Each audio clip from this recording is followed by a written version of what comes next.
Hello folks, it's just a quick recap of my brief experiences of owning a cfmoto quad bike.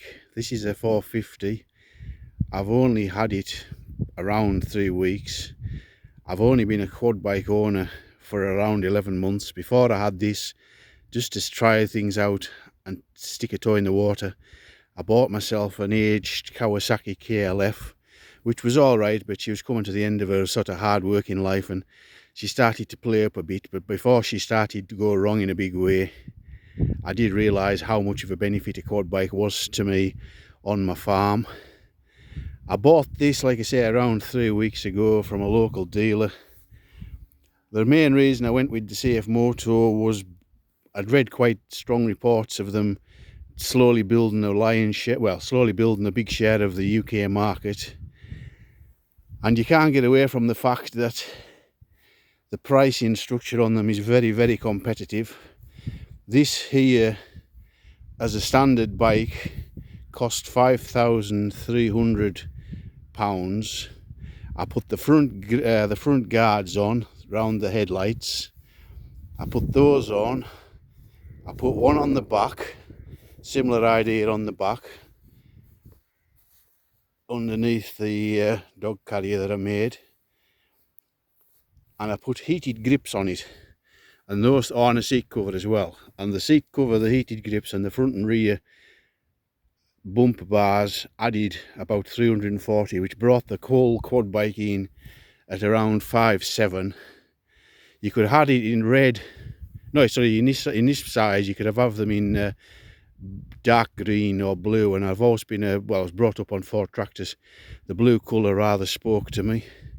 Alloy wheels all round, disc brakes, a winch at the front. Some people have been shown to pull themselves out of bogs. I'm quite lucky where I farm around here. We're not terribly hard done to by dry travelable land. Like I say, I've only had it about 3 weeks, but up to press, highly delighted with it. It's got the sort of Can-Am CVT belt type transmission. You come to this side, you've got park, reverse, neutral, high and low. If you put it into park, just there, put that into park. If you wanted to, you can take that off there. The same key that does the ignition will turn that and lock it so that it's locked in park, which I suppose would help an opportunist thief who was just going past from being able to just push it away, sort of thing. I don't know how common an idea that is with quad bikes. Fuel goes in the centre, pretty standard, the centre of the console for the petrol. You've got your 12 volt sort of cigarette type lighter, and in here you've got your more what you call your USB for like your charging your phones, that type of thing. Comes standard with rear view mirrors. Like I say, this has got the cfmoto heated grips, which are a plug and play option.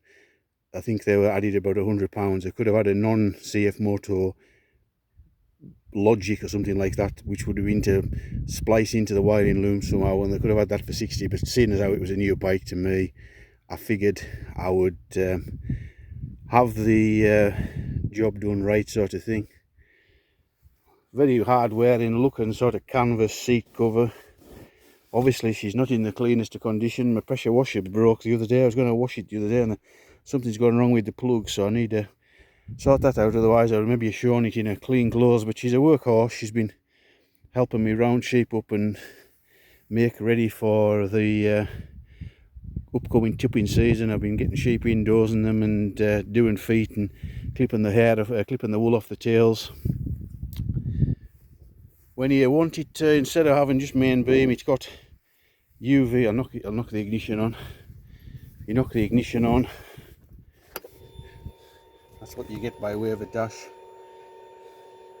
and then you can put on your side lights, and when you've got those on, it comes up with like angel lights or angel eyes or whatever they call them, a bit like fairy lights, a bit like on an Audi car type of thing. I generally ride around through the middle of the day with doors on, front and back, just to add a little bit of security, give people more of a chance of seeing you coming, particularly as the days are getting shorter.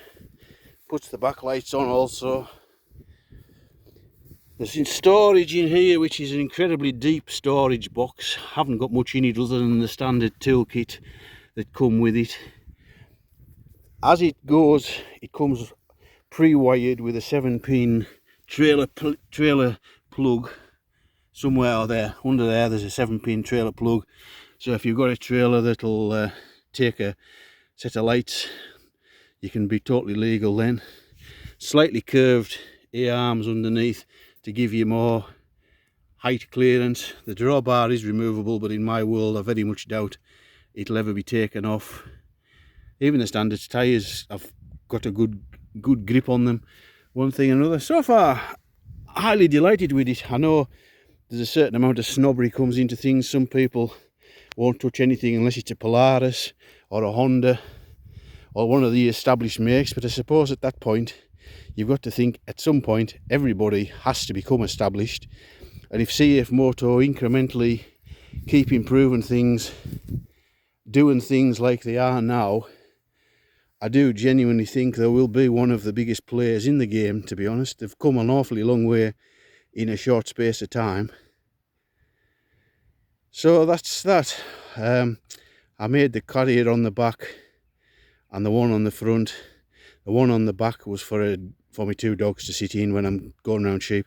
The one on the front's just for the marking and dozing and anything else you want to take around with you when you're going around the sheep.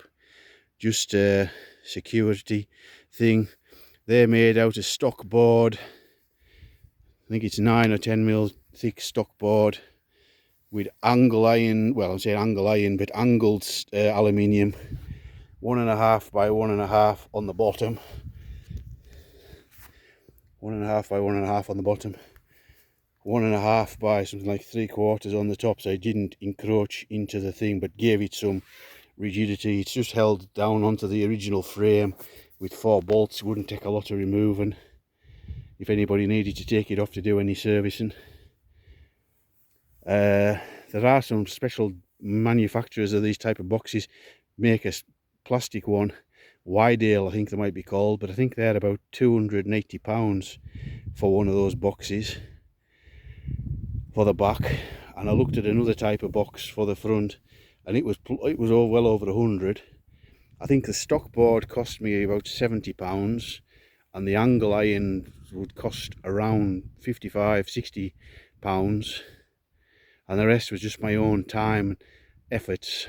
So I'm probably well in budget on that job. But